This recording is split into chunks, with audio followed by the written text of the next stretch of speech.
Welcome back to Coding Locker, guys. This is Shankar Shwaryani, and this is the playlist in what we are learning React.js. So this is the part in what we will understand, or we will see that how we can debug React application. So debugging a React application, there are two ways. Of course, you can debug with a Chrome developer tool, and I think you must be, if you are a front-end developer, you must be familiar with the Chrome developer tool. Like the way you debug JavaScript application, the way you debug your Angular application, in a similar fashion, we can debug our React application as well. So okay, quickly we will cover this one, and then of course we will see that what is this React developer tool. So this is a special tool which is provided by React so that we can debug our application and find out our errors. So let's begin. So as of now you can see we do not have any error on the console log. So let's suppose if I let me forcefully add one error. So I'm going to talk about at first Chrome developer tool, and I think we should scratch this because mainly we want to see this console error today, right? So now you can see we have an error. EMP indexes is not defined, and that is pretty true because yeah, there is nothing called EMP index. So how do we debug that? Simply in the Chrome developer tool, you will always get this line number, which is a 24, and also you will get the column number that exactly where the error is. So this is how you can identify and jump to your code. So that is the one way. Let's suppose this was some sort of error which is which is visible in the console log. Now let me do one more thing, and let me at first clear this one. And let's suppose instead of this EMP index, what we can do, let's suppose if I provide here, so we know that we have just two objects here in the employee array. Now I'm asking it to delete or start deletion from the fifth index. Now you can see we just have the two. So ideally uh, this would not be able to delete the component or delete the object, but at the same time it will not throw any error. So let me at first press Ctrl S and refresh the application. Let it compile. Okay, now if I click on this show hide one, so now you can see if I click on this delete, see we do not have any error in the console log, but at the same time nothing is happening. That means something is fishy, something is wrong. So this is what we call a logical errors. So in order to debug those things, of course you can go into the code and see what went wrong. But what we can do here in the using this console Chrome tool, go to your sources, and this is a static one. Let me bring it here, sorry. Then you can see all the source code is already here. So let's suppose you are working in a app.js file. Any file what you have created in your solution, you can see there. So this is the app.js file, and you can see we have all the code what we have here. So let's suppose delete employee handler, which is something you need to debug. So simply add a breakpoint here by clicking here, right? So this is how you can enable the debugging. Now if I click on the delete here, or maybe let me refresh this at once. Sometimes it work after the refreshing the code.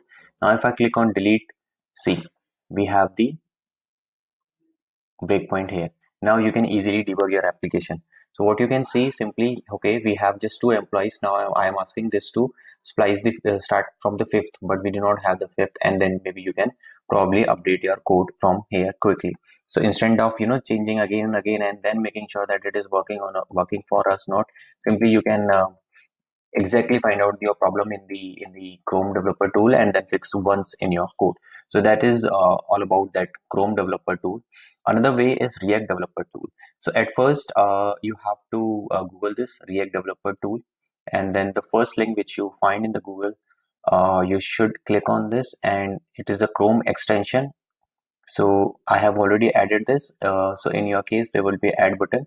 So simply click on that. Then you have to restart the browser, and then you can see the React development tool as well. So where you can see. So if I expand this, you can see we have two things: components and profilers. Right? Let me refresh and let's see from the beginning. So if I now navigate to this components, now you can see we have simply called app. Now if I hover to this app, this says that what app is, right? Now let's suppose I click on this show hide menu. So you can see there is another two components. So it has loaded those components as well. So you can see all the HTMLs or all the components here. Now if I further go and click on here, so inspect the matching DOM element. So you can see this is the DOM, right, which we rendered. So anything you want to debug, you can debug from here. Similarly, if you want to go to the code, where exactly the code is, so again click on this one and then click on this button. Yeah, sorry, this would actually print your data in the console. So you can again see all the properties, all the data. So we have binded this myclick, this is the values and other things as well. So this is you also can do. Other than this, if you click on this one arrow, this would lead to you the code part where the employee object you have written that. So this is how React developer tool can help you in debugging your application. Also, many times it happens that we want to change the value at runtime and want to see what impact it's gonna make. So instead of making the change in the code, rather you can do it directly. So for example, there is a show height button, and then if I modify any of the property to true like this, you can see it is working for us. 3 years experience, just click on it and make it 9 years and it should be fine. We have 9 years experience. So this is how you can also change the value. Also there is interesting thing as well, profiler, but that will not come into the picture. We will cover this in a later part, because that is something which will tell you that how much time it has taken while rendering your React application, while rendering X component in your application. Or many times it happens when we are making HTTP calls, so it can give you that information. So like this, maybe if I just delete and show you something, and then we go back to the profiler, we just stop it. Now you can see we have this, that 1.4 seconds rendered and then 2.5 seconds. So that would make sense when you actually work with the HTTP calls, and then we can figure out that which call is making more time, right? So this is how React developer tools help you. That was just a basic and the important introduction, but of course we will make use of React developer tool most of the time in the journey of this learning a React.js tutorial, and we will see how this can be helpful for our application, right? So that is all for today's part. If you guys have any query, any doubt, kindly let me know. I would be really happy to answer you. And I actually request you to subscribe Coding Locker. That would something which would help me in motivating and creating more videos for you. Thank you for being at Coding Locker, guys. See you in the next video. Have a nice day.